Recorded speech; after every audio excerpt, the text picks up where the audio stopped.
In today's video, I'm going to tell you the number one mistake men typically make when they're trying to lose the belly fat. I'm going to tell you how to fix it. That way you can actually lose the fat and keep it off for life. What's up guys, Rich here, 50 Brotherhood. Now I've been coaching men for over 15 years when it comes to losing fat, and I've seen a lot of mistakes. However, I've really boiled it down to one major mistake I typically see men make when they're trying to lose their belly fat. Now, I'll give you a bit of a warning here. This video is not going to be for you if you're trying to lose, let's say, 30 pounds in 30 days, or you're looking for something pretty extreme, because that's not what I'm about, and that's not what I'm going to teach. However, if you want to lose 10, 20, 30, 40, even up to 50 pounds, and actually keep it off for life this time, opposed to lose weight, gain weight, lose weight, gain weight, then I promise you, this video is going to be an absolute game changer for you, because I'm going to tell you the number one mistake, and we're going to break it down, and we're going to tell you how to fix it finally once and for all. So the number one mistake is really fall in my breakdown right here, but in order to understand this mistake, you gotta know how fat loss works and how to improve your physique works, and there's 5 levers that you can pull to lose fat and improve your physique, and you're gonna see exactly the number one mistake that you could potentially might be doing and or you want to avoid. The first thing you can pull or do is walk more. So just get your step count up, pretty straightforward. The second thing you can do is just eat less, to speak for yourself. The third thing you do is increase your protein as the carbs and fat kind of decrease. So if you have more protein, just make sure obviously to compensate by eating less carbs and fats. The fourth thing you do is just get back to the gym, working out more, so lifting more weights. And the fifth thing you do is add cardio, so you can add bonus cardio sessions in to help with the calorie burn. Now, what do men typically do a lot of times when we take a long period off our training, or we're just kind of getting back into it? We try to do this all at once, and we do an extreme level. And I'm going to tell you just a minute why it's the worst thing you can do. There's 2 reasons why it's the worst thing you do, but let me give you an example right here in terms of what I mean. So let's say, again, you probably don't know how much you're walking, how many calories you're taking in, how much protein you're taking in, but let's just, I'm throwing some arbitrary numbers here. This is probably on average for the sedentary man who is looking to lose about 30 pounds and they're not really working out too much at all. So let's say you have 4,000 steps per day. What do you typically do when you're starting back your fitness journey? You go to the extreme and you try to do 10,000 steps. So you're trying to do 6,000 more steps a day, which is a lot.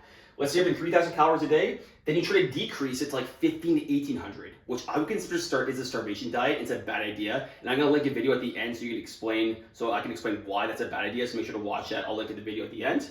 The third thing, let's say you have 70 grams of protein, again, arbitrary numbers, and you try to increase it to 150 grams. So more than double, that's a lot.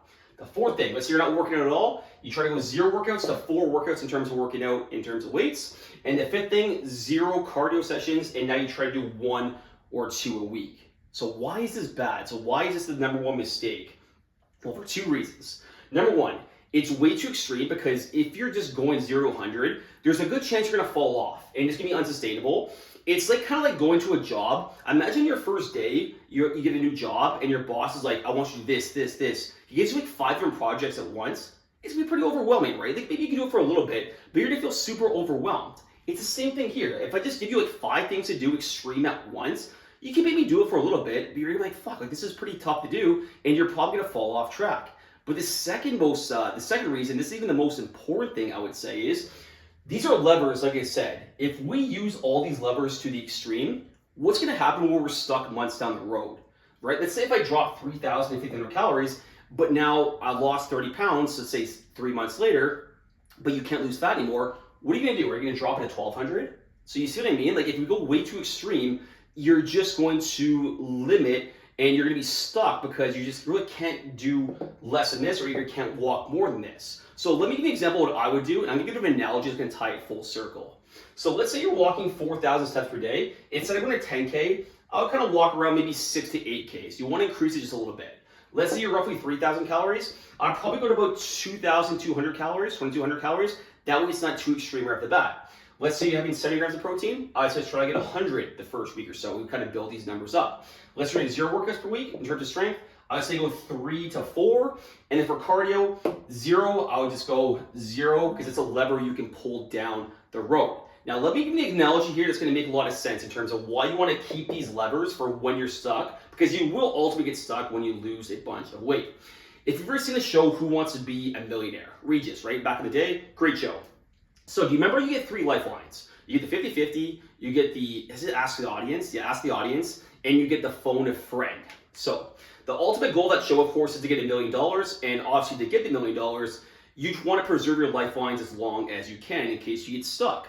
What would happen if you use your lifelines, let's say in the very first 2 questions? You're probably pretty screwed, right? Like you're probably gonna get the questions right and you're gonna get over that hump, but then when it gets down to the $500,000, $2,000 questions, and you're stuck with a question, you're kind of screwed because you don't have any life plans to help you out.